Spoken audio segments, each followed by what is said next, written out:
Olá, gente. Estamos aqui no episódio 23 e o nosso convidado hoje é o Kuducos. Ele é bacharel em artes em design gráfico pela Universidade de Santa Catarina e PhD em sociologia pela Universidade de Essex, no Reino Unido. Eduardo é também um dos cofundadores do projeto Operação Serenata de Amor e fundador e colaborador em vários projetos open source e atualmente desenvolvedor na Shopify. Eduardo, um prazer enorme ter você com a gente. E você já me disse para chamar você de Kuducos, então vou te chamar de Kuducos aqui durante a entrevista. É um prazer enorme ter você com a gente.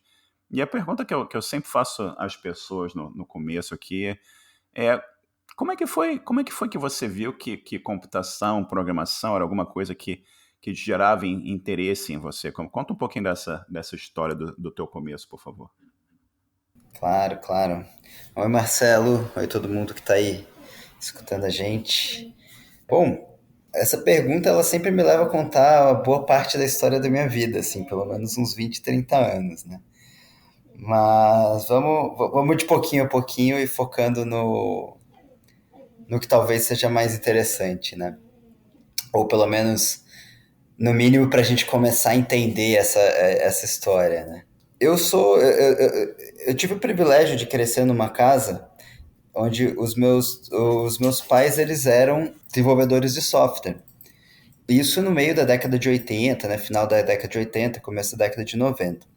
Então era super difícil para mim, com ali menos de 10 anos de idade, ter acesso a computador em outro lugar, mas eu tinha computador em casa, porque meus pais tinham, né? E meus pais sempre me motivaram a exercer, acho que um pouco da minha curiosidade de criança, sabe? Quando criança às vezes tem aquela curiosidade de desmontar brinquedo, de ver como funciona. Eu tinha isso não só com brinquedo, mas com computador também. Então, desde cedo, assim, desde como eu falei, minha mãe me manda foto de eu usando o computador, uns XT da vida, antes de eu ter 10 anos de idade, né? Acho que ela mandou, a última que ela mandou, que eu até postei no Twitter, eu tinha 7 anos, ela calcula. E daí eu comecei a brincar bastante com o computador, às vezes na curiosidade, às vezes tentando programar alguma coisinha simples. E meus pais se aproveitaram disso. Meus pais, acho que depois de um tempo, aí eu já era um pouquinho mais velho, talvez pré-adolescente, eles começaram a comprar coisas que eram novidade no mercado e colocar no computador de casa para eu explorar e contar para meus pais para que aquilo servia, o que aquilo fazia, como que aquilo funcionava, né? Então foi assim que de uma criança curiosa, eu passei a, sei lá, saiu o modem no mercado. Meu pai comprou o primeiro modem que ele conseguiu, que era um Zotrix 2400, super lento, mas era o que tinha na época, né? E botou lá em casa, e daí eu falei, olha pai, isso aqui dá para usar a linha telefônica e a gente conecta na BBS, tem um monte de gente numa BBS, dá para trocar ideia, dá para trocar arquivo, né? E daí ele ia vendo como que isso podia melhorar o negócio dele, como ele era desenvolvedor de software, ele e minha mãe, eles tinham, eles têm até hoje, né, uma empresa que desenvolve software, eles iam vendo o que que eles precisavam, o que que eles poderiam melhorar na empresa deles a partir disso, né? Então foi assim com modem, com internet, com kit multimídia, que é um negócio que a gente comprava separado, né, no começo da década de 90, um drive de CD-ROM, mais as caixinhas de áudio, né, um microfone. E acho que foi assim que foi crescendo muito o meu interesse por tecnologia em geral, né, sempre fui curioso e tive esse baita pontapé inicial aí de estar numa família com essas características todas. É interessante você ver que a curiosidade é sempre algo que leva as pessoas à frente, né? É um tema bem constante entre os nossos entrevistados aqui. A curiosidade, você mexer, ver o que vai acontecer se você fizer tal coisa, leva sempre as pessoas à frente. E sem dúvida também você nascendo na família que já tem essa cultura, já tem o know-how na área, tem certamente uma vantagem bastante grande. Mas aí você começou a dar os seus primeiros passos. Aliás, você falou que 2400 era muito lento. O meu primeiro modem foi 300 bps, né? Eu conseguia ver aquela letrinha aparecendo na tela, né? Mas 2400 foi um tremendo avanço para mim quando eu consegui um modem de 2400. Mas é fantástico você ver como é que a tecnologia evoluiu e a gente está aqui gravando esse podcast, você nos Estados Unidos, eu no Canadá, e a gente se comunicando como se nada tivesse acontecendo, né? A internet ajudando as pessoas pelo mundo. A gente tem que levar isso a todo mundo para ter essa oportunidade. Mas você começou e tal, começou a se interessar pela coisa. Conta um pouquinho pra gente como é que foi assim o teu ensino médio, você participou de algum tipo de curso específico antes de você escolher ir para a Universidade de Santa Catarina e fazer o teu trabalho com design, na área de design gráfico? Como é que foi desde passar assim, desse contato inicial incentivado pelos teus pais, passar pelo ensino médio e chegar até aí para a época de ir para a universidade? Tem algumas partes interessantes aí, né? Eu acho que a principal delas é que, né, quando eu era adolescente, parece que não tem nada a ver, mas a gente vai ligar os pontos lá na frente. Mas eu era nadador, eu nadava, competia, participava, eu morava no interior de São Paulo, participava de Campeonato Paulista de natação na época, né? E uma das características daquela época, a gente está falando aí do final da década de 90, meio para o final da década de 90, é que a gente tinha pouca notícia, né? Então, se eu queria saber quem que estava indo para as Olimpíadas, né? Na época, na natação, tinha o Gustavo Borges, o Fernando Scherer, coisa assim, era razoavelmente tranquilo. Quando eles se classificavam, tinha notícia no Jornal Nacional, saía algo no caderno de esporte dos jornais impressos e tudo mais. Agora, se eu queria saber quem que eu ia nadar, assim, o que esperar das pessoas com quem eu iria competir no próximo final de semana, eu não tinha acesso a isso. Era uma informação bem difícil de ter acesso. Dependia muitas vezes de meios físicos, né, tipo os resultados de competição impressa e de deslocamento mesmo geográfico, pegar um carro e ir na competição sei lá, da região vizinha à minha para eu saber o que a galera de lá estava nadando e o que esperar deles no Campeonato Paulista. E daí eu me juntei com um técnico de natação da época, né, que obviamente por motivos de neutralidade não era o meu técnico, né, e a gente começou a fazer um jornal online de natação. Na verdade, começou um amigo meu e depois a gente juntou com esse outro técnico aí. E era assim, um site super simples de publicação de notícia e resultado de natação do interior de São Paulo, né? Todo mundo fazia um pouco de cada coisa, mas acho que eu era a única pessoa que tinha essa fluência com o computador para programar o site. Eu até ensinei uma das pessoas que estavam envolvidas um basicão de HTML, de CSS, acho que nem existia na época. Acho que era só HTML mesmo e como cortar umas imagens, né? E, assim, CSS obviamente existia, você vai pegar lá né? O histórico, eu acho que ele existia no final da década de 90, mas a gente não usava, porque os navegadores não implementavam de uma forma uniformizada. E daí eu comecei a ver que junto com a parte de tecnologia tinha um monte de coisa andando junta, né? Então a gente tinha um jornal, a gente em determinado momento começou a imprimir esse jornal, né? Tinha todo o trabalho de entrevistar pessoas, de criar conteúdo, né? E eu comecei a ter um leque maior de coisas que eu podia fazer com tecnologia, né? Então, programar, eu já me sentia ok, eu não sou um programador, né? Muito menos, eu não posso considerar ninguém experiente, né? Mas eu sei que eu me viro, vou aqui pegando os livros de programação, tinha muita revista na época, coisa online, por incrível que pareça, tinha muito pouco, mas a gente se virava, né? E eu comecei a ter esse interesse por coisas que estavam em volta da tecnologia, mas que não era a tecnologia propriamente dita. E eu acabei indo para uma faculdade de design muito com essa vontade de fazer produtos digitais. Então, site era um mercado ainda bem restrito na época, mas tinha coisas que eram super novidade, que duraram muito pouco, que eram CD-ROMs institucionais, que permitiam uma interação muito grande com multimídia, né? Eu que era uma criança que fiz muito trabalho de escola com enciclopédia impressa, com a velha Barça, ou uma mais barata que a gente tinha em casa, né? Para mim era muito legal você usar uma enciclopédia digital que tinha áudio, que tinha várias fotos, que às vezes tinha foto colorida, que tinha coisas interativas, né? Isso me impressionava muito. E eu fui para a faculdade de design, não fugindo da tecnologia, mas tentando aprender mais coisas que estavam em torno de produtos digitais, de produtos tecnológicos, né? E acho que foi assim que eu fui para lá, né? Começou com um jornalzinho de natação. E, inclusive, no começo, esse jornal de natação a gente pagava para as pessoas da gráfica para editorar, que a gente chama, que é pegar os textos que a gente enviava, as fotos que a gente enviava e montar a página, né? Aqui vem uma coluna de texto, aqui vem uma foto com essa largura, né?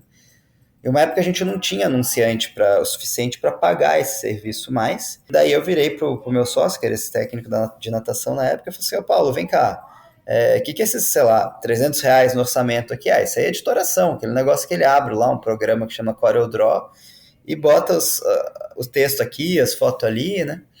Daí eu falei, corta isso aí, eu vou fazer. Ué, mas você sabe mexer no CorelDRAW? Eu falei, eu não sei, mas eu sei que vende o CD-ROM na banca de revista, eu vou comprar. E foi meio que na louca, assim, eu comprei o CD-ROM do CorelDRAW na banca de revista, li a revista que vinha junto, e madruguei, né, virei uma noite, 2 noites, e entreguei o jornal já editorado para gráfica. Ainda falei, pô, parece legal esse trabalho, vou querer saber fazer mais. Então acho que dentro dessa história geral do jornal, teve essa noite, ou esse par de noite aí que eu virei estudando CorelDRAW que me chamou a atenção para o design, né? Não tanto ligado à tecnologia, né? Mas eu cheguei ali pelo site de notícias e tudo mais, então eu vi que tinha potencial. Não sei se faz sentido para todo mundo, mas para mim, eu vou ligando as coisas dessa forma.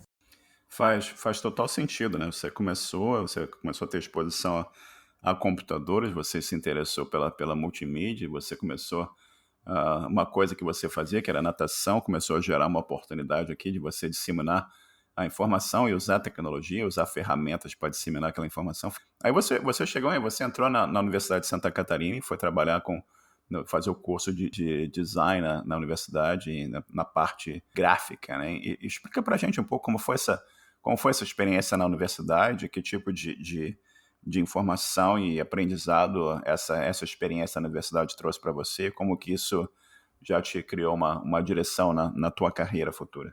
Eu acho que o design, assim, por um lado, tem 3 coisas muito interessantes desses meus anos como designer ou como estudante de design. Talvez o primeiro deles é que realmente ali eu só aprofundei aquela vontade que eu tinha mesmo de trabalhar com tecnologia, por mais que não fosse uma faculdade, um curso de graduação focado em programação, focado em computadores, né? Mas eu sempre fui trabalhando com coisas na área. Então, bolsa de iniciação científica num projeto de educação à distância, a gente produzia alguns materiais na época com Flash, né? Que era super, super popular na época, né? Inclusive, às vezes o pessoal de programação tira sarro da minha cara, que todo mundo fala, eu aprendi programação orientada a objetos com Java, eu aprendi programação orientada a objetos com não sei qual linguagem e tal. Eu falo, bom, eu aprendi com ActionScript, que era a linguagem interna que existia dentro do Flash, né? E realmente eu me dedicava, estudava e tudo mais. Dentro do design também, que eu comecei a estudar coisas mais modernas de programação e arquitetura de projetos mesmo. Então, eu fazia muita coisa de web, mas a primeira vez que eu fiz aquele grande erro, que eu não acho que é um erro, que acho que é uma etapa de aprendizado sensacional, que é escrever o seu próprio CMS, né, seu próprio gerenciador de conteúdo para web. Primeiro, assim, trabalhos um pouco mais, que exigiam um pouco mais de banco de dados, que eu tive que ir atrás de como funcionava o banco de dados. Várias desses avanços meus na área de programação, na área de tecnologia, vieram durante a faculdade de design, pensando em produtos ou criando produtos, né? Então, eu falei de iniciação científica, mas eu fiz estágios, né? Logo que eu me formei, o meu primeiro emprego mesmo, assim, né? De período integral e de dedicação integral também, foi numa produtora web, trabalhando com produtos que traziam gargalos reais, gargalos de dia a dia dos nossos clientes ou internos nossos, que tinham que ser resolvidos, e normalmente isso foi me puxando a lapidar um pouco esse conhecimento que eu tinha. Então essa é a primeira coisa. A segunda coisa que eu ia falar da faculdade de design é que muito cedo eu percebi que eu não tinha interesse, e também, do meu ponto de vista, não tinha talento para ser um designer no sentido mais clássico, no sentido mais visual, né? A gente fala em design gráfico, normalmente pensamos em imagens bonitas, formatação bonita, a parte toda estética, né? Talvez até um pouco de experiência do usuário envolvido, né? E eu vi que, assim, por mais que eu admiro muito esse trabalho, eu não tinha interesse em criar uma carreira em cima disso, né? Daí, juntar esse ponto com o ponto 1, eu comecei a, dentro do design, encarar a tecnologia como uma coisa com a qual eu ia conviver, se fosse para ganhar dinheiro, fosse para investir nela, né? Porque eu não pensava em investir na minha carreira como programador, mas estava ali, era uma coisa importante, pagava minhas contas programando, digamos, né? E eu tava me afastando do design, assim, porque eu falei, bom, muito legal essa faculdade, aprendi muito, fiz muito contato e tudo mais, inclusive quando a gente falar da Operação Serenata de Amor, se a gente falar da Operação Serenata de Amor, eu cheguei nas pessoas que fundaram a Serenata comigo através de contatos da faculdade de design, né? Mas não era para mim ser designer. E daí a gente chega no terceiro ponto, que é talvez uma crise existencial que muitos designers ou que muitos cursos de design têm, que é uma necessidade quase que urgente de se diferenciar da publicidade. Principalmente o design gráfico tem uma crise de ser confundido pelos outros, pelas pessoas de fora, com publicidade, né? Principalmente com direção de arte, com a parte mais visual da publicidade e a parte mais visual do design gráfico. E a grande desculpa oficial do design para traçar essa linha, e é uma desculpa super ineficiente que não funciona a não ser para quem foi estudar o assunto, né? É que assim, a publicidade ela tá focada na comunicação, na mensagem, em espalhar uma mensagem. E o design ele tá focado no usuário. Então, a métrica da publicidade ela é quanto essa mensagem se espalhou, quanto a veiculação dessa mensagem, sei lá, reverteu em vendas. Enquanto a métrica do design é outra, a gente conseguiu atender as expectativas do usuário, resolver um problema, né, que as pessoas que usam um produto, um serviço tinham. E eu achei essa história muito bonita, e só que no meio do caminho, no meio da faculdade de design, eu também percebi que o design não tinha nenhuma caixa de ferramentas potente o suficiente para a gente entender essa entidade mágica, o usuário, a cultura, os valores, né? E eu acabei, assim, de novo, privilégios, eu estava numa universidade federal, então para mim era muito fácil fazer aulas em outro curso, era só eu me matricular, eu não tinha... Eu investi o meu tempo, mas eu não tinha que pagar a mais, né, para fazer uma aula no serviço social, como eu fiz na psicologia, na sociologia, na história, na antropologia. Eu fui fazendo aulas em diversos outros cursos focados nisso, assim, tá, se eu quero entender essa coisa que as pessoas chamam aí de usuário, né, como que eu vou entender isso? Eu preciso estudar o quê? É psicologia, é história, é sociologia? E fui indo para essas áreas que eu listei agora de pouco. E acabou que o meu interesse por sociologia cresceu muito. Na verdade, por ciências sociais, em geral. Eu tinha muito interesse em antropologia, assim, estudei várias coisas, né? Como eu falei, história, psicologia, mas assim, a antropologia me cativou muito. Só que na universidade que eu estava, o departamento de antropologia tinha poucas coisas na área de antropologia urbana, tinha muita coisa na área de antropologia de culturas não urbanas, e na área de antropologia urbana não tinha nada que me chamou muita atenção. E o departamento de sociologia tinha um núcleo de pesquisa de sociologia dos mercados, que envolvia sociologia da cultura, sociologia do consumo, e eu achei ali uma porta de entrada muito mais tranquila, como eu era, né, tinha uma formação em design, né, eu estava nesse momento aí terminando a faculdade de design, ou já tinha terminado há um pouquinho, eu já tinha uma porta de entrada, onde eu me sentia à vontade de propor uma pesquisa, de propor um assunto, né, para tocar academicamente naquele departamento. E daí eu acabei fazendo um mestrado em sociologia ali, estudando sociologia do consumo. Na verdade, eu cheguei com uma pergunta super característica do design, que era uma observação sobre o comportamento de consumo no Brasil, mas eu queria respondê-la não como designer, eu queria respondê-la como sociólogo, né? Então, esse estudo que eu fiz nesse mestrado em sociologia era respondendo a pergunta por que brasileiro gosta tanto de carro que parece ser off-road, parece ser um carro super 4x4, para você enfiar na trilha, na terra, no barro, mas que na verdade é um carro super simples, é um Celtinha com para-choque metido a besta, sabe? E a gente tem vários carros de sucesso no mercado do Brasil, né? A Duster não existia, mas a EcoSport vendia muito na época, a gente ganhava prêmios e tal. E o chassi da EcoSport é basicamente o mesmo chassi do Fiesta, tem alguns centímetros de diferença. Então não é um baita carro, é um carro maquiado para parecer uma coisa que ele não é. E isso é uma pergunta muito típica de designers, né? É um assunto muito típico de designers, mas eu queria responder como sociólogo. E daí eu começo a me afastar, acho que dos dois, assim, eu começo a me afastar tanto de sociologia quanto de... Desculpa, começo a me afastar tanto de design quanto de tecnologia numa fase sociólogo que eu começo a partir desse momento. Dessa fase da sociologia te permite olhar problemas de uma forma diferente, né? Que você falou aqui que você, no momento da tua vida, você descobriu aquela entidade chamada usuário, né? E você começou a perceber que a tecnologia não existe pelo papel de existir, né? Ela existe para servir a terceiros. E você entra nesse trabalho olhando a sociologia, tentando pensar assim, como é que você pode resolver problemas e ter olhar a coisa de um ângulo diferente. Conta pra gente um pouco sobre esse papel da sociologia. E você mencionou brevemente também a Serenata de Amor. Conta pra gente como é que foi essa descoberta do pessoal que estava começando e pensando, trabalhando nesse projeto da Serenata de Amor. Como é que a sociologia, a tecnologia se misturam nisso e como é que isso foi à frente? Conta um pouquinho pra gente sobre isso. Claro, claro. Vamos lá. Eu acho que assim, em termos dessa história, né, que eu estou usando aqui de eixo para contar essas coisas, aí eu começo realmente uma fase de sociólogo. Então eu entrei nesse mestrado, se eu não me engano, em 2008, por aí, e tem um grande salto aí de uns 5 anos que eu realmente me dedico muito à sociologia, né? Então eu vou fazer essa pesquisa que eu contei brevemente sobre ela, né?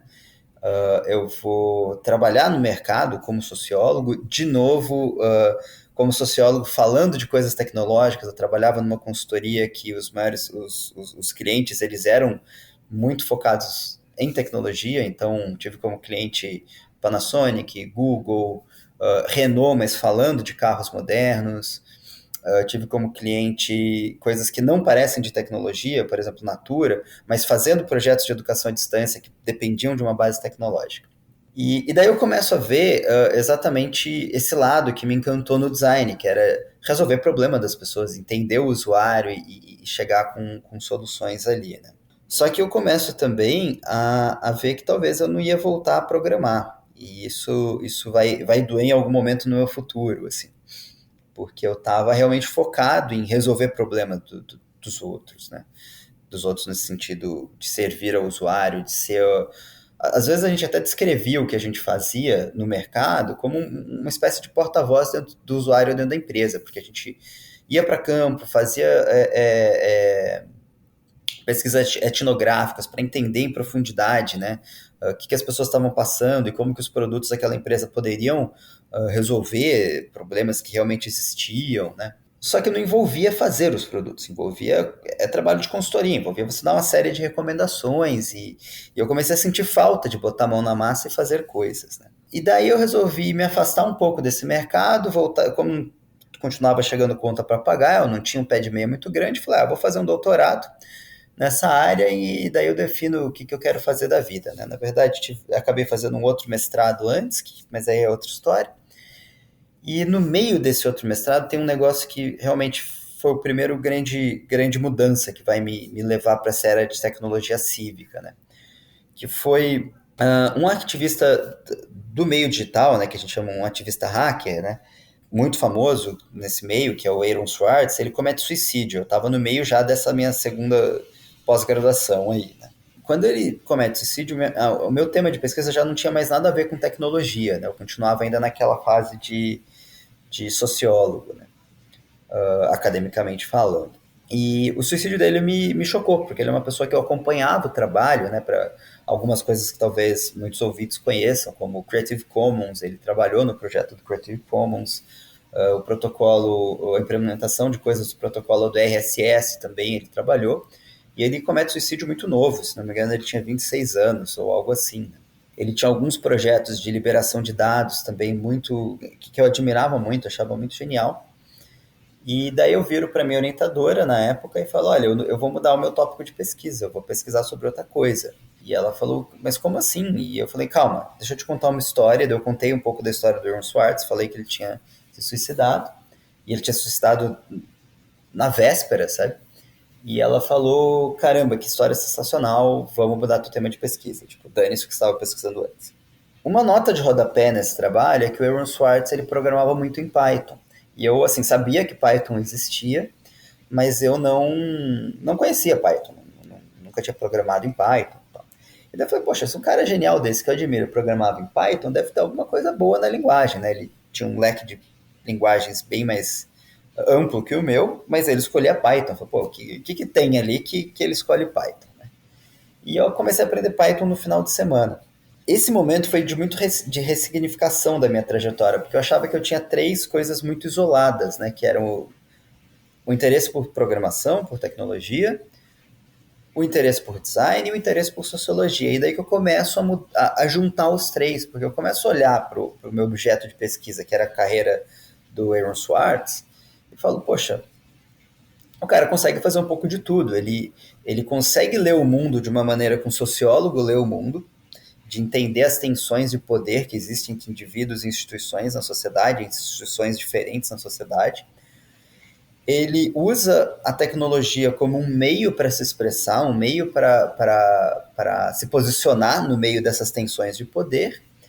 E ele, de certa forma, tem uma visão de designer não no aspecto visual, estético, mas no aspecto de mão na massa, de resolver, de estar focado no resultado. Uma coisa que na área de tecnologia vem muito dos métodos ágeis, né?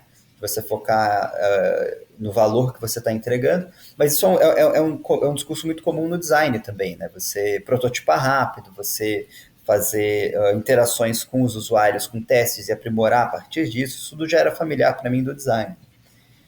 E daí eu começo então a juntar essas três coisas, para mim elas eram super distantes, assim, na minha própria trajetória. E começo então a me reaproximar de programação, a querer programar cada vez mais, começo a estudar mais programação e ao mesmo tempo eu começo a tentar ganhar dinheiro programando coisas, mas não programando coisas como eu fazia anteriormente, sei lá, qualquer comércio me procurava, eu preciso de um sitezinho aqui, eu ia lá e fazia o sitezinho. Eu começo a tentar programar coisas que tenham um impacto na sociedade, coisas que representam a minha visão política sobre a sociedade, né? Obviamente, nem tudo são maravilhas, nem sempre eu consigo fazer só isso 100% do meu tempo, mas pelo menos eu comecei a ver que eu podia ser um programador que também faz coisas que têm a ver com a minha expressão como indivíduo, como cidadão, né? E fico muito feliz que daí para frente, por alguns anos, em muitos momentos da minha vida daí para frente, eu consegui realmente pagar todas as minhas contas e viver de projetos nos quais eu acreditava muito, nos quais eu acreditava que aquele projeto não era só o meu trabalho porque eu tenho contas para pagar, mas era uma contribuição que eu, como indivíduo, gostaria de deixar para o mundo. Então foi um momento muito rica, uma transição muito rica que começa nesse estalo, quando eu começo a estudar o caso do Aaron Swartz, né? E no meio disso tudo, eu começo a me aproximar, inclusive por um amigo meu da época do design que estava trabalhando próximo às pessoas de comunidades de código aberto que no Brasil estavam fazendo o Catarse. O Catarse, para quem não conhece, é uma plataforma de financiamento coletivo brasileira e com código aberto. Então, o código é totalmente livre para você pegar, editar, criar a sua própria plataforma. Existem dezenas de outras plataformas de financiamento coletivo construídos com o código do Catarse. E daí, ao conhecer essa galera do Catarse, por esse intermédio de um amigo meu, designer, né, que estava fazendo coisas com financiamento coletivo ali, que eu conheci a principal pessoa que me colocou na Serenata, que foi o Cabral, né? O Cabral, ele era basicamente um dos fundadores do Catarse, não é exatamente isso, a história é um pouco mais complicada, mas ele era de uma empresa e o Catarse é uma spin-off dessa empresa, basicamente é isso.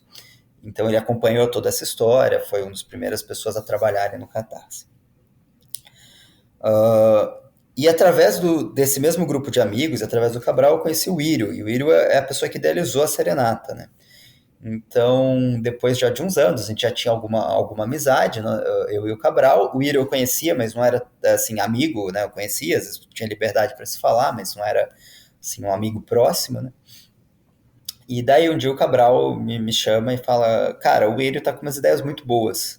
Ele está estudando ciência de dados, quer usar isso para navegar na política. Então, ele quer saber como que a gente pode usar a tecnologia, especialmente ciência de dados, para fazer coisas da política, saber em quem votar, ou saber em quem não votar, ou ajudar com, né, sei lá, identificar casos de corrupção e tal.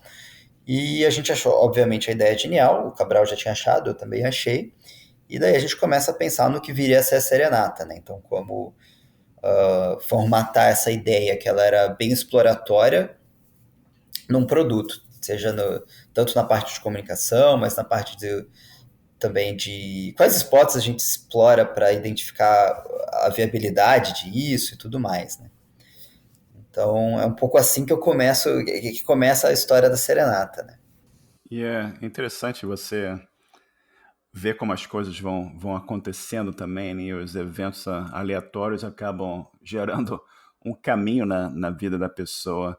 E conta um pouco pra gente sobre a Serenata de Amor, o projeto em si, como é que isso foi para a produção e qual o impacto social que isso tem no Brasil e vocês identificando casos potenciais de corrupção e ajudando a sociedade, como você mencionou também, tentando ajudar as pessoas a entender melhor em quem votar e em quem não votar, né? Um problema endêmico que a gente tem no Brasil de corrupção política e tal. E explica um pouquinho para a gente sobre a tecnologia envolvida no projeto, fala um pouquinho sobre a Rose também, e explica também o aspecto social da coisa e como que isso está ajudando o Brasil e as pessoas em geral. Então vamos lá. Bom, a serenata ela então vai amadurecendo a partir dessas ideias, né? Ela nasce como uma prova de conceito de que de que seria possível a gente usar a ciência de dados para navegar na política, né? Para usar esses dados públicos que a gente tem abundância no Brasil para tomar decisões ou para indicar onde a gente deveria dar mais atenção, botar foco, né? E a gente começa trabalhando com dados da Câmara dos Deputados, que tinha muitos dados abertos, uma qualidade muito alta, por isso que a gente começa pela Câmara, a gente não começou pela Câmara dos Deputados porque a gente odiava a Câmara ou o Congresso, mas porque a qualidade dos dados deles era muito boa, assim.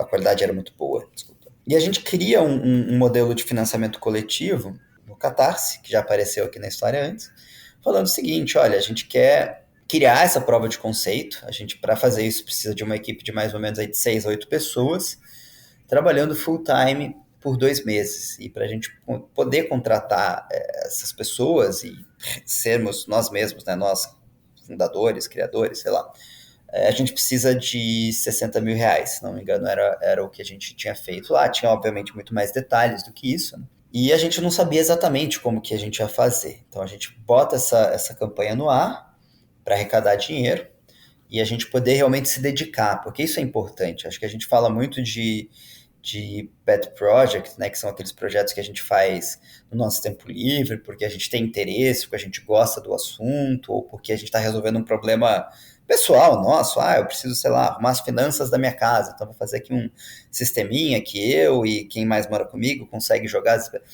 Enfim, a gente queria que a Serenata não fosse isso, porque esses projetos eles são muito importantes, são muito valiosos, mas a gente queria realmente sentar e tomar a serenata como atividade principal do nosso dia, e não algo que a gente fizesse no final de semana, cansado, com uma prioridade secundária, né? Então, por isso a gente pediu dinheiro no Catarse. A campanha deu super certo e a nossa primeira ideia de serenata deu super errada. Não super errada, teve muito sucesso, mas saiu muito fora do que a gente queria, né? Então a gente arrecadou até mais do que a gente pedia inicialmente, a gente arrecadou 80 mil, que nos deu liberdade de, em vez de trabalhar 2 meses, trabalhar 2 meses e meio, 3. E a nossa ideia era usar os dados da Câmara, especificamente uma verba indenizatória que os deputados pedem, que é eu chamo assim, para simplificar muito, é um conjunto de benefícios super bombado. Então, se você pega o seu alimentação, o seu vale transporte, vai somando tudo até ele dar mais ou menos 40 mil reais. É isso que os deputados têm direito, né? Para gastar com coisas como alimentação, como transporte, algumas consultorias que fazem sentido. Então, imagina uma pessoa que está lá representando a gente no Congresso, tem que votar num assunto que ela nunca viu na vida, sei lá, sobre reflorestamento. Então, eles têm um dinheiro dentro desses 40 mil por mês para contratar uma consultoria específica e orientar, né, como a pessoa que está lá nos representando poderia votar e tudo mais. Segurança, enfim, trocentas coisas, correio, divulgação de atividade parlamentar, trocentas categorias. Então a gente começa a olhar para esses gastos e pensar, poxa, como é que a gente pode achar algo de errado aí usando ciência de dados? E daí é um exercício super característico de ciência de dados, de criar hipóteses, de testar, né? E ver o que tem uma acurácia boa, o que faz sentido, o que não faz, diferentes estratégias para testar cada hipótese e tudo mais. Mas o que deu errado? Porque tudo isso muito bem, assim, podemos até falar mais do processo. Mas o que deu errado? A gente tinha muito medo de retaliação, então a gente não queria tornar todas essas análises e essas suspeitas públicas. A gente falou, vamos automatizar isso, para a gente poder passar um pente fino assim, em 2 milhões de reembolsos em 1 hora, coisa que seria inviável para um ser humano fazer, por isso o legal da automatização, o legal da ciência de dados nesse caso, né? E a gente faz um relatório oficial reportando tudo isso para as autoridades, né? E quando elas responderem, aí sim a gente publiciza, porque daí não é a nossa opinião, não é o resultado do algoritmo que a gente escreveu, já é algo com respaldo de um órgão oficial, né? E deu super errado. Na verdade, a gente fez uma maratona para criar para reportar o máximo que a gente conseguiu em uma semana. A gente reportou quase 1.000 reembolsos, né? E a gente teve pouquíssimas respostas. A gente teve cerca de, se não me engano, 60 respostas. Metade delas eram respostas super inconsistentes, uma qualidade muito baixa, né? E a outra metade era alguma coisa, uma resposta de qualidade. Então, assim, a gente não ficou satisfeito, a gente achou que não dava. E a gente viu, depois, conhecendo pessoas na Câmara dos Deputados, que essa forma de agir também ia criar outros gargalos no serviço público que iam potencialmente ser prejudiciais, eles iam causar mais prejuízo para o serviço público do que trazer dinheiro de volta para os cofres públicos, por exemplo. E daí a gente resolve mudar um pouco a estratégia da Serenata, que é quando a gente dá um tweet, uma conta de tweet para o projeto. Então, o projeto até aí, ele tinha o que a gente chama da camada de ciência de dados, que é a Rose, é o nosso robozinho que passa esse pente fino nesses gastos, né? Só que esse Rose a Rose era uma ferramenta interna, como eu falei, ela gerava um relatório para a gente reportava esses gastos esperando uma resposta oficial. Como essa resposta oficial ela não veio na grande maioria dos casos e ela veio com uma qualidade muito baixa em metade das respostas, a gente resolveu dar uma conta de tweet para a Rose, onde a Rose pudesse tornar esses gastos públicos e chamar tanto a população que elege esses representantes a questionar os representantes sobre esse gasto e, ao mesmo tempo, né, num movimento só, criar um espaço público para que esse representante justifique para todo mundo. Então, ele não precisa ficar respondendo eleitor por eleitor que procura ele num canal, como um e-mail, ou como, sei lá, WhatsApp, ou coisa assim. Ele tem um espaço público no Twitter onde ele pode falar, olha, esse gasto ele é suspeito, mas ele não deveria ser por causa disso, disso, ou esse gasto ele foi um erro da minha assessoria, a gente já está devolvendo dinheiro, já está providenciando uma forma de contornar esse caso aí. Então a gente dá essa conta de Twitter para a Rose, e eu acho que é aí que a gente começa a ter muito impacto mesmo, porque aí a gente está usando a tecnologia não só para achar o que pode estar errado, né, mas criando um espaço de conversa, um espaço público muito rico e transparente para essa conversa, né? Então, por um lado, do nosso trabalho, quando a Rose faz um tweet falando que tem um gasto suspeito, ela explica o porquê. Por debaixo dos panos, todo o código matemático, né, que é um algoritmo de uma matemática muito simples, não tem nada avançado de deep learning, de coisas assim, então todos os passos matemáticos para chegar naquela conclusão também são públicos, porque o código é aberto. Tudo é reproduzível, porque só usamos dados abertos, então todos os dados que a gente tem acesso, qualquer pessoa pode ter acesso. Toda a conversa ela é pública, porque a conta da Rose é pública e todas as respostas, né, ali... tudo bem que alguém com uma conta fechada pode interagir com a Rose, né, mas normalmente os políticos usam contas abertas, então a resposta dos nossos representantes também ficam abertas. A gente queria esse fórum para a gente conversar sobre gastos que eram super difíceis de serem auditados. Por que eu digo isso? Porque esses gastos eles são miúdos, né? Eles somam 40 mil reais ao final de um mês. Mas eles é um táxi daqui para o aeroporto, é uma refeição, é uma assinatura de uma revista, né? E é muito difícil você justificar um gasto, vamos supor, colocar um procurador federal para auditar isso. Não vai fazer sentido um salário, né? Um procurador deve ter um salário na casa de 20, 30 mil reais. Um cara desse fica auditando notinha de restaurante de 100 reais, sabe? Mas um robô custa super barato, né, para fazer isso. Então a gente, ao mesmo tempo que a gente cria esse espaço, a gente já dá dicas de gastos ou de características de conjuntos de gastos que talvez valham a pena uma auditoria humana um pouco mais dedicada, né? Então a gente não está mais olhando um monte de notinhas de restaurante, a gente pode estar olhando um conjunto de notas de restaurantes com características semelhantes que somam alguns milhões de reais. E aí sim vale a pena, no meu exemplo, um procurador se debruçar sobre isso. Então eu acho que é isso, assim, né? Juntando um pouco aqueles. Para fechar esse bloco aqui, né? Juntando um pouco aqueles três lados que eu falei da minha trajetória, a Serenata ela junta a tecnologia como meio para resolver o problema, um pouco de ciências sociais, na visão de mundo não só minha, como sociólogo, mas do Cabral e do Írio, né? De fazer uma leitura de mundo e ver quais gargalos existem ali, que poderes existem ali para a gente trabalhar sobre eles, né? Então, tanto o problema de ter muito dado público e não tem ninguém fazendo nada com isso, quanto o problema de, tipo, por que a gente escolheu primeiro reportar 1.000 reembolsos, depois dar uma conta de Twitter para o projeto? São leituras sociais que tem que ter muito em conta o nosso risco, a exposição de pessoas que talvez seja uma acusação falsa, quais os prós e contras de tudo isso, né?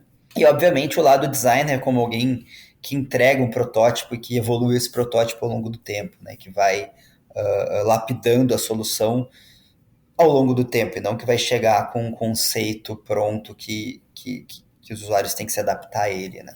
Então, assim, misturando um pouco da minha trajetória, que a gente vem contando, e começando a falar da Serenata, né? Eu acho que é isso, ela é essa mistura aí que cria um espaço público para falar sobre política com base em dados abertos, em código aberto.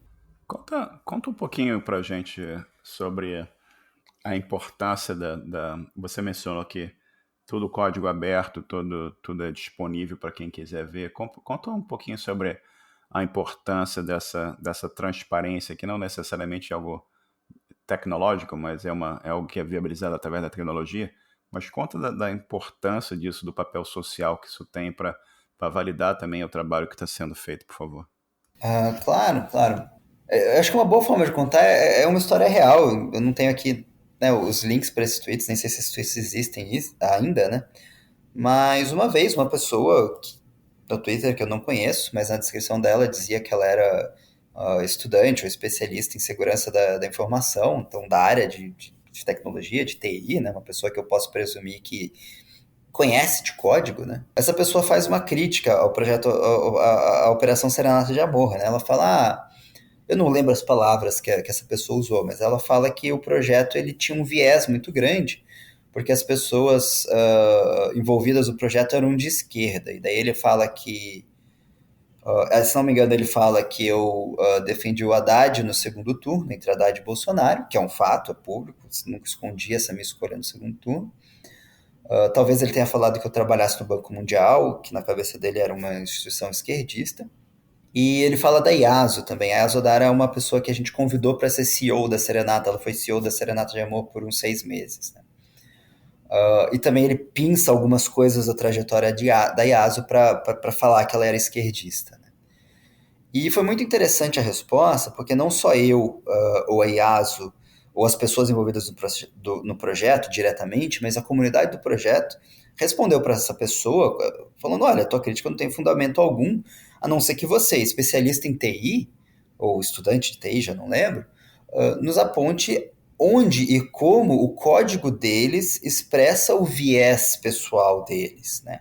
E realmente a pessoa meio que não respondeu e ela sumiu, não sei se ela, assim, pelo menos nunca mais me marcou no Twitter, eu não fiquei stalkeando pra ver se ela fala da Serenata por aí. Mas eu achei muito legal, porque várias pessoas vieram trazer isso a ponto. Falou, olha, se você desconfia da Operação Serenata de Amor, o caminho é muito fácil, não é você apontar dedos para as pessoas, mas é você apontar linhas de código onde esse viés funciona, né?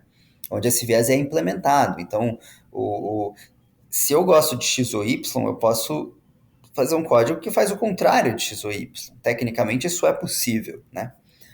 E então, como o código é aberto, passaram a cobrar dessa pessoa que fez essa crítica, né?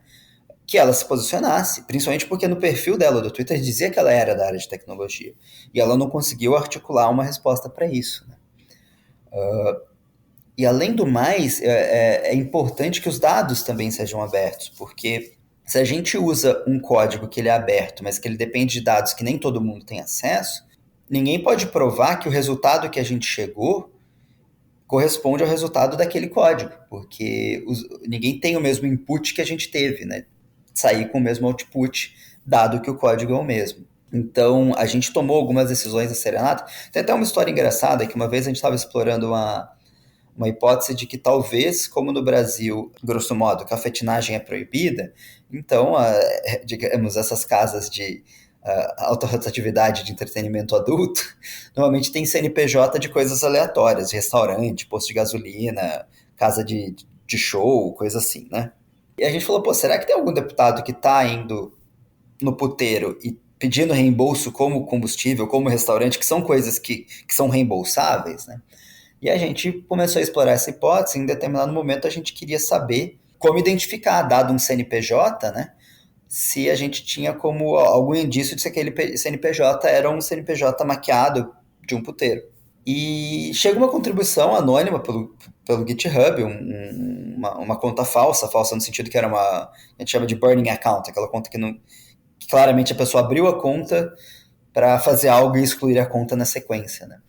E essa pessoa nos oferece um banco de dados com todos os puteiros do Brasil, falando que, olha, isso aqui é um dado que eu não posso falar de onde vem, e ele não pode ser aberto, mas se vocês quiserem, para o projeto de vocês, eu compartilho, né? E era, assim, pitoresca a história, pitoresco mais ainda o banco de dados, mas foi uma coisa que a gente teve que falar não, porque se a gente usa esses dados, a gente não tem como manter essa transparência, essa auditabilidade aberta que qualquer um pode fazer sobre o nosso trabalho, né? Então a gente acabou explorando essa hipótese por um outro caminho que só usava dados abertos, né? Enfim, não sei se responde, mas a importância é essa. A importância é num mundo onde a gente tem essa pressão de fake news, de polarização, de que fulano é esquerdista, fulano não sei o que, apoia a ditadura, é coxinha, é não sei o que, não sei o que. A nossa única defesa é tipo, olha, tudo que a Serenata faz é de código aberto e é de código aberto. Se tem algum viés, peço que você acredite que foi sem querer e me mostre onde está no código que a gente pode melhorar. Ou você mesmo pode fazer um pull request, que a gente chama, né, uma contribuição, mudando esse código para eliminar esse viés, né? Então a importância para mim passa por aí. A gente aumenta a confiabilidade no projeto nesse movimento que todo mundo pode ser um auditor da Serenata. E todo mundo pode corrigir vieses que porventura a gente insira no código lá. Óbvio que a ideia não é que a gente insira, mas, como falei, porventura pode ser que a gente colocou algum viés sem perceber, ou talvez a gente seja pessoas muito más e colocamos de propósito, mas vai estar escancarado para qualquer um ver, né? Isso é muito bacana e muito importante, essa transparência, né? Que ajuda as pessoas a entender que a coisa é séria e é para ajudar a sociedade e conseguir um resultado melhor para todo mundo. Você tem ideia em termos de valores em reais, da quantidade de despesas, digamos assim, erradas ou talvez questionáveis que o projeto conseguiu que os políticos retornassem aos cofres da União? Eu vou dar duas respostas simplistas e erradas, mas assim, se é de bate-pronto é o que a gente tem, né? Mas depois eu acho que é legal falar um pouco do porquê também, né? As duas respostas simplistas e erradas a gente achou, quando a gente fez a prova de conceito, né, ou seja, isso é um pouco datado, mas é o que a gente achou ali por volta de 2017, mais de 3 milhões de reais em gastos suspeitos, tá? Outro dado um pouco mais mensurável que a gente tem é que a maior acurácia da Rose é sobre refeição sobrefaturada. E um ano depois que a Serenata começou a existir e ganhou popularidade, os deputados, apesar da inflação, diminuíram os gastos com refeição em 10%. Se a gente corrigir para a inflação, se não me engano, esse número fica entre 15% e 20%.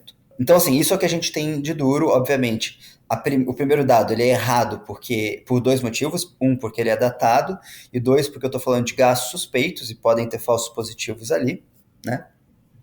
E no segundo caso, ele é errado, porque apesar de preciso, né, apesar de você pode pegar a média de quanto se gastava antes, quanto se gasta agora e fazer essa comparação, correlação não leva à causalidade, né? Então, enfim, podem ter trocentos outros motivos que levaram os parlamentares a diminuir os gastos com refeição, outros motivos que não sejam a Rose ou que não seja a boa coraça da Rose nesse tipo de reembolso. Então, assim, por isso que eu falo que são as respostas curtas e erradas. A resposta certa é que a gente decidiu não que a gente não faria esse tipo de medida, porque ele é basicamente impossível, porque todo tipo de medida que a gente fosse fazer ia gerar medidas erradas, né?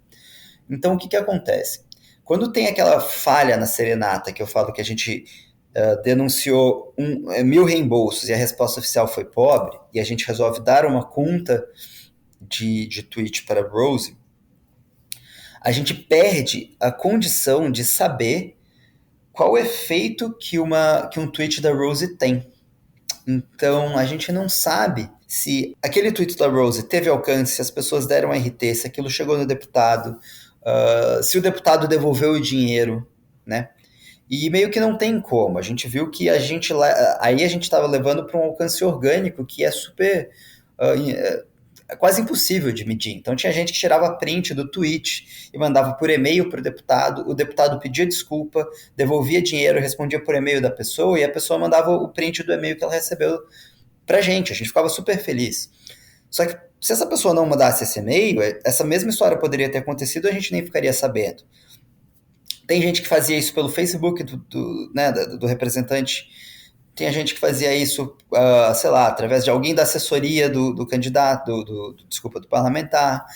Então a gente perde o controle. A hora que a gente deixa de ser o canal que faz uma denúncia oficial, que vai ter um número de protocolo, que vai, né, conseguir pegar o histórico desse protocolo para saber no que deu, a hora que a gente simplesmente... Algumas pessoas da Serenata chamam a dar o tweet para Rose de jogar merda no ventilador. Era a estratégia que, como eu chamava, né?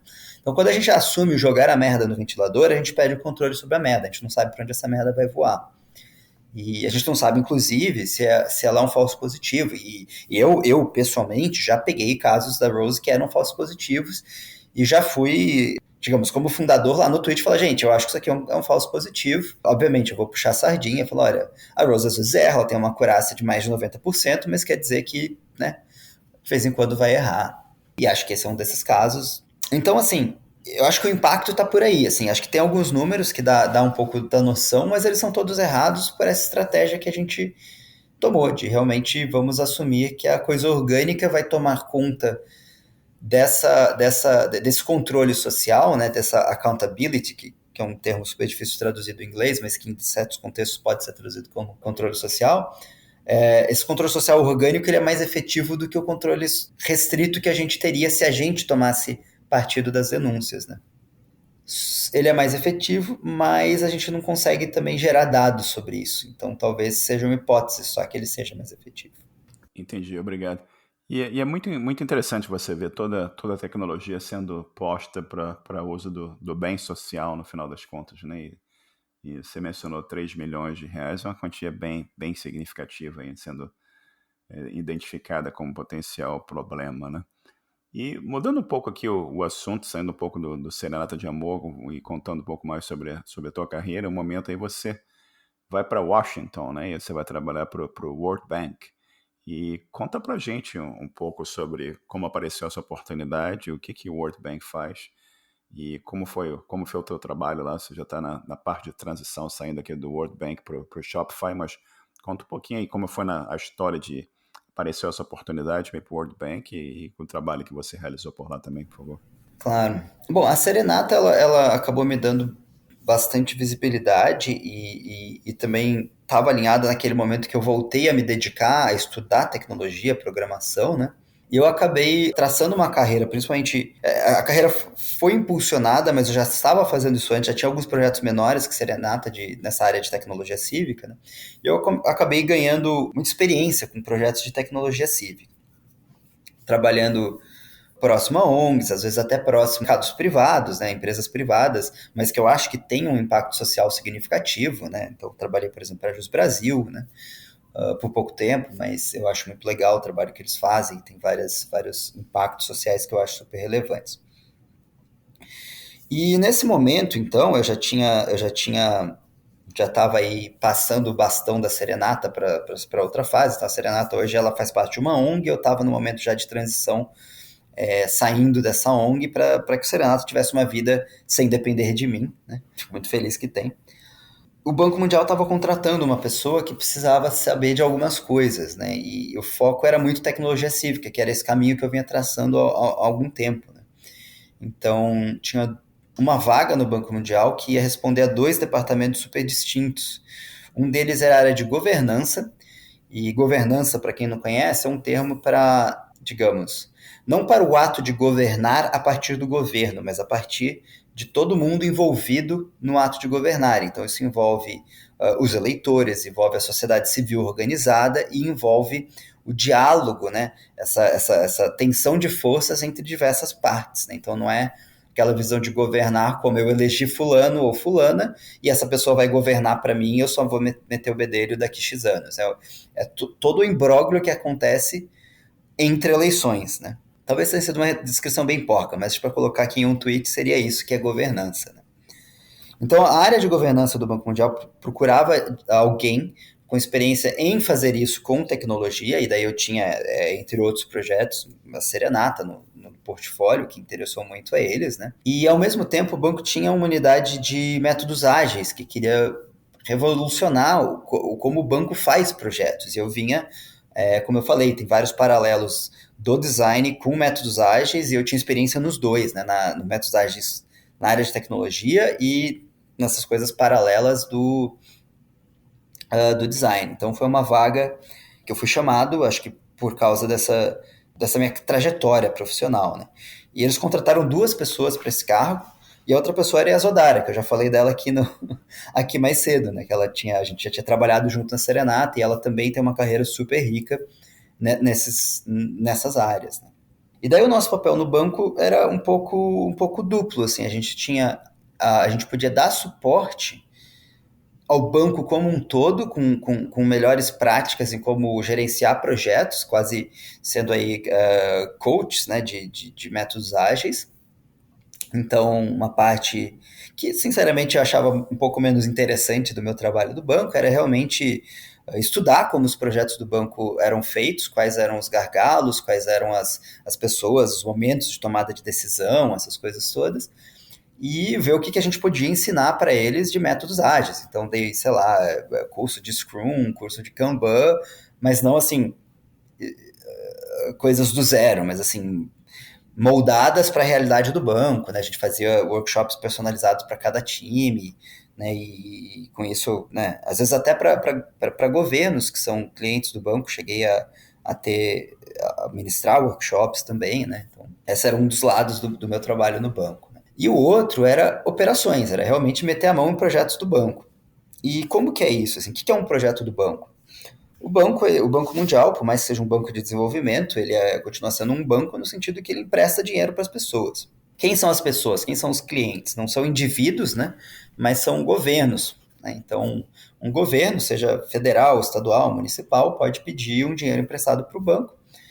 E o critério do banco para dizer sim ou não tem vários, assim, mas para limitar um pouco aqui como eu estou descrevendo o que eu fazia lá, era uma análise técnica do que você quer fazer com esse dinheiro e um suporte técnico para você garantir que esse projeto que você tem para esse empréstimo seja executado com sucesso, né? E, obviamente, o banco tem outros diferenciais, então é crédito barato, se você é um país, se o cliente é um país que está numa situação de pobreza muito grande, é um dinheiro sem juros, que você só começa a pagar daqui 30 anos, então tem algumas outros diferenciais, mas o que eu quero falar mais agora é isso, o Banco Mundial não vai dar dinheiro para um país, virar as costas e vir cobrar as parcelas de pagamento de volta daqui a um tempo, ele vai dar uma assessoria durante toda a execução do projeto. Né? E ele vai assumir algumas métricas de sucesso desse projeto para si. Então, se o país pegou o dinheiro para diminuir o desemprego e não diminuiu o desemprego, isso pesa na análise interna do banco sobre o sucesso daquele projeto. E, obviamente, o banco tem muitos projetos que estão aí tangenciando tecnologia cívica, governo digital, governos mais ágeis, né? Que estão, às vezes, por exemplo, fazendo projetos que vão impactar comunidades e o governo precisa articular meios digitais para poder ouvir essas comunidades e ver o que elas estão achando. Então, vamos supor, vamos construir uma represa para viabilizar uma hidrelétrica, né? Será que a tecnologia consegue dar voz para as comunidades que talvez sejam afetadas ali, né? Seja por relocamento, por afetar o ecossistema local, a economia local? E daí eu entro como um especialista nisso, assim, de olhar o que os clientes do banco estavam fazendo e ver como eu poderia ajudar, né? Então, trabalhei em alguns países, nesse ponto, praticamente todos africanos, né? Mas em diversos países africanos, inclusive, né, lá do sul, de Moçambique até Guiné, que é um pouco mais, não norte da África, né, mas subsaariana, ali, bem perto do Saara. E, e orientando. E essas orientações elas também vinham da minha trajetória, né? Então, levando um pouco os governos a prototipar, valorizando transparência, como você criar estratégias não só de tecnologia, mas de comunicação, que criem esses espaços públicos de conversa para as pessoas, né? Que é um pouco do que eu vim escrevendo, né? Da contribuição do Serenata para o Brasil, é o que eu tinha de contribuição a fazer nesses projetos do banco. Conta um pouquinho pra gente. Agora todo esse trabalho no Serenato, trabalho no banco, ajudando pessoas na África em projetos diversos pelo mundo com impacto social grande, né? Que o World Bank lida com projetos pelo mundo afora, hein? E é um trabalho fantástico sendo realizado. E agora pintou a oportunidade de vir trabalhar para o Shopify. E você está meio que falando aqui offline que você tá de mudança aqui para Ottawa, né? Que é a capital daqui do Canadá. E conta pra gente um pouquinho como é que pintou essa oportunidade e qual o trabalho que você, não sei se você pode falar, se puder falar, fala pra gente qual o trabalho que você vai realizar aqui junto com o Shopify e você está na tua fase de mudança, né, no meio da pandemia aqui e vindo pro Canadá também. Conta um pouquinho pra gente sobre como apareceu essa oportunidade e qual o caminho à tua frente agora. Perfeito. Bom, uma coisa que eu esqueci de falar é que esse contrato meu no banco ele era de um ano, então ele era algo já com data, né, de começo, meio e fim. Obviamente, não vou negar, quando eu fui, eu sonhei que talvez eu pudesse estender isso, né, mas no meio do caminho muita coisa aconteceu, né, então acho que uma delas, a principal, foi que a diretora executiva do banco saiu do Banco Mundial e foi para o FMI, e com isso mudou muito dos valores internos do Banco Mundial. Então, as áreas que eu mais me interessava lá foram super enfraquecidas com essa mudança de gestão do banco.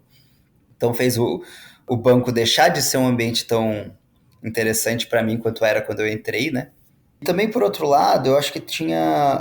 São três coisas. Então, tinha esse do banco, tinha um lado pessoal meu que, assim, eu não quero voltar para o Brasil nesse momento.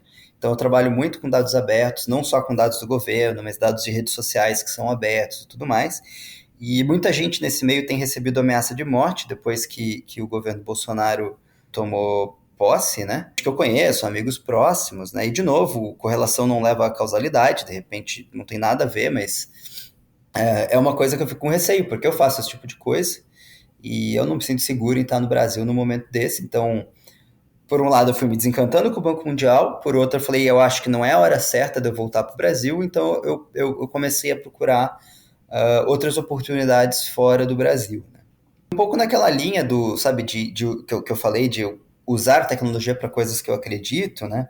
Eu gosto muito da missão do Shopify, porque ele permite um ganha-pão, permite um meio de vida ali, né? Para muita gente. Então, eu vejo o Shopify como uma espécie de WordPress para o e-commerce, né? Então, o blog se popularizou muito na internet quando a gente começou a ter ferramentas que resolviam todos os problemas técnicos de um blog para você, um WordPress, o Blogspot, tiveram alguns outros aí que eu não vou lembrar, obviamente, né? Que você não precisava programar um blog, você só baixava ou usava uma plataforma, né? E, tava lá toda a sua facilidade para fazer o que você queria, que era postar coisas no blog. Né? E eu vejo o Shopify muito como isso, em vez dele ser um e-commerce focado em centralizar tudo, como é uma Amazon, né? Ou às vezes até como é um eBay, um Mercado Livre, com algumas diferenças, né? Eu acho que ele tem uma pegada um pouco aberta, né? O código ele é proprietário, ele ainda é um intermediário grande que fica ali no meio, mas ele dá bastante autonomia para cada um criar a sua loja do seu jeito e políticas de preços e tudo mais, né?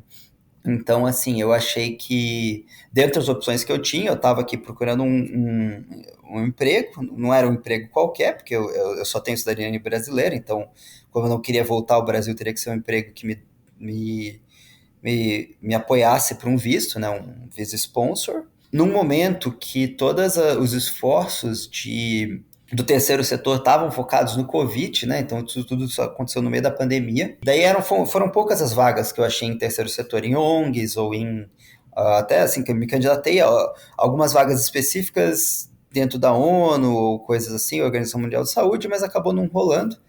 E o Shopify era uma ótima opção, porque eu vejo muito esse impacto social que ele tem em tornar o comércio melhor para muita gente pequena, sem ser uma gigantesca Amazon que está fazendo o contrário, está matando os pequenos comerciantes, está matando a lojinha do bairro, né? O Shopify meio que permite que a lojinha do bairro concorra com a Amazon, ou que você venda online e entregue numa época de pandemia, né? Então, eu acho que isso me atraiu muito na proposta do Shopify.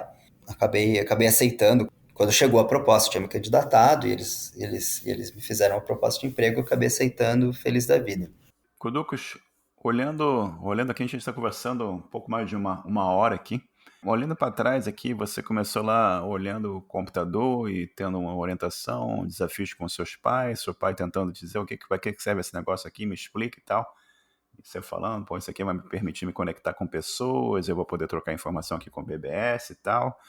Aí você foi evoluindo, você entrou começou trabalho lá com a área de natação lá, divulgando a informação, aí você entrou para a faculdade, no design gráfico, aquilo foi te trazendo outras satisfações e desafios, você fez o teu trabalho na área de sociologia aqui, você trabalhou com o projeto Serenato de Amor e ajudando socialmente o Brasil e socialmente as pessoas que têm essa luta de transformar o Brasil em um lugar melhor. E você foi trabalhando no World Bank, continuou ajudando pessoas pelo mundo afora e tal, e você agora está indo para o Shopify. O que você diria para as pessoas que estão nos ouvindo e estão pensando assim, pô, eu tô aqui no Brasil, estou tentando entender como é que eu faço um Hello World, tentar descobrir seu programa em Python, seu programa em JavaScript, que hoje em dia você tem um universo absurdo de informações disponíveis que às vezes complica um pouco a vida de quem está tentando se descobrir qual é a carreira, o que quer seguir. O que você contaria para essas pessoas? O que você recomendaria em termos de olhar e tentar entender se computação, programação é para eles ou não, e o que você recomenda para essas pessoas que estão tentando se encontrar e achar um caminho na vida nessa área? Vamos lá. Cara, a primeira coisa que eu ia falar é tenta se livrar de um impulso que a gente tem de tipo, ah, não, eu preciso aprender tal coisa. Aí você faz uma to-do list, assim, uma lista de coisas. Ah, eu preciso aprender Java, eu preciso aprender protocolo HTTP, eu preciso aprender JavaScript, eu preciso aprender Rust, eu preciso aprender C. Eu não gosto assim, eu não consigo lidar, né, com isso, assim. Eu gosto de resolver problema, tá? Então, ao invés de você começar a se focar tanto em tecnologia, em linguagens de programação, em frameworks, em protocolos, né, em serviços, né, serviços no sentido de, eu vou usar banco de dados, SQL ou NoSQL, ou qualquer coisa assim, resolve um problema. E daí eu até tinha colocado uma nota para mim no começo desse podcast aqui, nota para mim mesmo, falar de pet projects e interesses pessoais. Né? Porque lá atrás, em algum momento, isso me pareceu que fazia sentido, mas eu não queria fazer um desvio muito grande, e acho que é a pergunta perfeita para eu falar disso. Porque o resolver problemas tem muito a ver com você entender como que a tecnologia pode ajudar na tua vida. Tá? E pode não ser uma grande coisa. Eu dei um exemplo em algum momento aqui, falando, eu tô com problema de controle financeiro em casa, então vou fazer um programinha aqui para resolver isso, né? E eu já vi pessoas com esses problemas que elas resolveram de uma forma magnífica, mas que não serve para mais ninguém. E eu acho isso ótimo. Porque o objetivo dos pet projects não é você fazer um projeto magnífico que vai ser uma startup e que você vai vender por R$ 1 milhão, por R$ 1 bilhão, por qualquer coisa. O objetivo do pet project ele é aprendizado, ele é você aprender coisas ali e você coloca um propósito para aquilo que você está aprendendo. Então, você não está fazendo um tutorial, por exemplo, de Flask, que é um framework web em Python, Por que você quer programar para web em Python? Porque é um negócio que, assim, é muito abstrato o valor que você tira disso. Agora, se você tem problema de finanças na sua casa, tem um amigo meu que ele fez um bot de Telegram, ou de Telegram, ou de WhatsApp, já não lembro, que ele e a esposa mandam mensagens para esse bot com tudo que eles gastam e o bot vai compilando tudo isso numa planilha do Google Docs. É um projeto que ele vai vender para alguma startup? Não. Resolveu o problema dele? Sim. Mas como resolveu o problema dele, provavelmente ele ficou super motivado para estudar coisas para chegar nessa solução. E daí ele foi ver, poxa, eu vou escrever um bot de Telegram. Não sei se era de Telegram. Que tecnologia faz isso? Daí você vai ver que, por exemplo, no Python já tem umas bibliotecas prontas. Se você for fazer, eu vou chutar, tá, gente? No Go você tem que fazer do zero. Depois, então talvez valha a pena eu estudar Python primeiro. Eu preciso entender como é que eu vou falar com essa API. Essa API ela usa HTTP. Então, pô, eu vou entender o que é o HTTP, o que é um método GET e um método POST. Mas por que você quer fazer isso? Não é para terminar um tutorial que você começou, só para fazer um check numa lista. É porque, cara, no final do mês você tem que saber se sobrou ou faltou dinheiro na tua casa. Eu tenho, assim, um histórico imenso de pet projects que provavelmente só servem para mim. E eles me ajudam muito a aprender coisas. Então, eu fui aprender Python. Bom, primeiro, eu aprendi PHP fazendo o meu próprio blog. Eu tinha um blog no WordPress e falei, pô, eu quero aprender PHP. Eu vou refazer o meu blog, eu vou tirar o meu blog do WordPress e fazer o meu próprio blog. Foi uma cagada? Foi uma cagada. Mas era para eu concorrer com o WordPress? Não, era para eu aprender PHP. E funcionou. Depois eu comecei a trabalhar com PHP, ganhei dinheiro com PHP e tudo mais. Quando eu aprendi Python, o primeiro trabalho que eu fiz de Python, depois, se quiser, o Marcelo, eu separo o link, o Marcelo põe lá. É um site que está no ar até hoje, que ele te pergunta o nome de um whisky que você gosta e ele te dá outros whiskies que talvez você possa gostar. Eu morava na Inglaterra na época, eu estava indo fazer uma viagem para a Escócia e eu queria saber, dentre todas as destilarias da Escócia, quais eu devo visitar. E, pô, eu queria terminar aquele projeto, então isso me acelerou muito no aprendizado de Python, porque eu queria saber que uísque tomar, pô. Tava indo para a Escócia, eu queria saber, e aí? Eu tenho pouco dinheiro, pouco tempo. Onde é que vai o meu dinheiro e meu tempo? Para aprender Go, acho que o primeiro projetinho que eu fiz era uma ferramenta de validação de CNPJ e de CPF, porque eu precisava disso para um projeto maior, que eu lancei sexta-feira passada, inclusive, não sei quando que isso vai para o ar, mas estou falando aí de meio de dezembro, que é uma API para consulta de CNPJ da Receita Federal. Né? Um dado que é aberto, mas se você quer uma API, você tem que pagar por CEP. Então a gente está liberando esses dados de outra forma, aí num projeto também mantido pela comunidade. Eu reclamo muito de uma política do Twitter, de algoritmo de plataforma, e eu fiz um bot em Rust para twittar a minha reclamação automaticamente quando o Twitter faz merda. E foi assim que eu aprendi um pouco de Rust. Não sou especialista em Rust, mas enfim, eu acho que você identificar coisas da sua própria vida, assim, que você consegue resolver com tecnologia e começar a aprender a partir disso. Como é que eu resolvo o meu problema? Isso vai ser um pet project que vai te ensinar muito. E depois, numa entrevista, em algum momento que alguém te perguntar, e aí, qual a sua experiência com tal coisa? Não é muito diferente você seguir um tutorial e concluir, porque isso, o tutorial ele já te dá todos os passos, né? E se você resolveu um problema real, você teve que ser criativo, você teve que lidar com coisas não previstas, né? E provavelmente, se você fosse avaliado por uma entrevista de emprego, alguma coisa assim, dar muito mais valor, né? Para essa tua experiência com o Pet Project. E em terceiro, se você fala o teu Pet Project para os teus amigos da área de tecnologia vão saber que você é um cara que programa nessa coisa. Então, eu aprendi Java porque Java resolveu melhor tal problema meu aqui.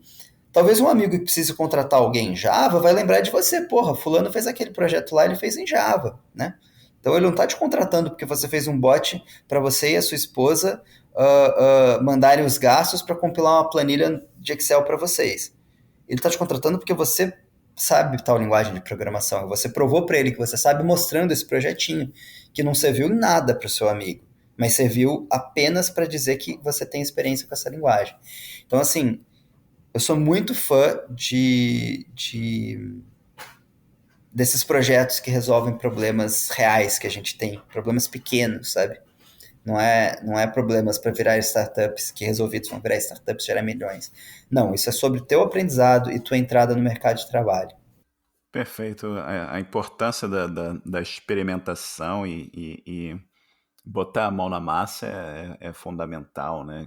Como você falou, criar os seus pet projects e explorar os seus interesses pessoais, e a partir daí você consegue criar pequenos projetos ou até projetos que viram coisas maiores e você vai tocando a coisa adiante, vai ajudando outras pessoas, né? E é muito, muito, muito bacana essa sua explanação aqui sobre as opções e a tua recomendação que as pessoas devem fazer. O Kuduk, chegando aqui perto do final, uma coisa que eu também sempre pergunto para as pessoas, você tem dicas de livro, ou música, ou filme que você queira compartilhar aqui com nossos ouvintes? Uau! É aberto assim, em geral, ou é mais sobre tecnologia? Qualquer coisa. Qualquer coisa, então vamos lá. Bom, vou tentar me exaltar. Você falou de filme, você falou de livro e tinha mais alguma coisa? E música? Música, ok, vamos lá. Tá. Bom, vai ficar com a minha cara isso, mas acho que é essa a ideia, né? Acho que um dos livros que mais me impactou ultimamente é um livro que chama The Unknowers, Os Que Não Sabem, traduzindo porcamente, né?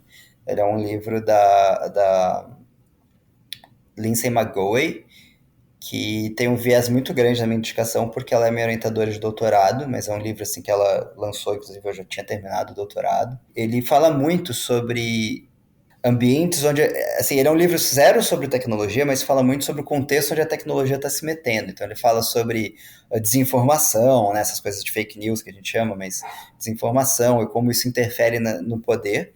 E ele não é um livro acadêmico, ele é um livro super escrito para o público geral, não para o público sociólogo, não para o público acadêmico. The Unknowers. Depois eu passo o linkzinho também para ficar mais fácil aí. Filme, deixa eu ver. Acho que um dos filmes que. Deixa eu pensar aqui, deixa eu pensar. Assim, eu gosto muito de Taylor Swift, podem me julgar, vão perder seu tempo, mas podem. E tem um documentário dela na Netflix, que acho que é Miss Americana, né?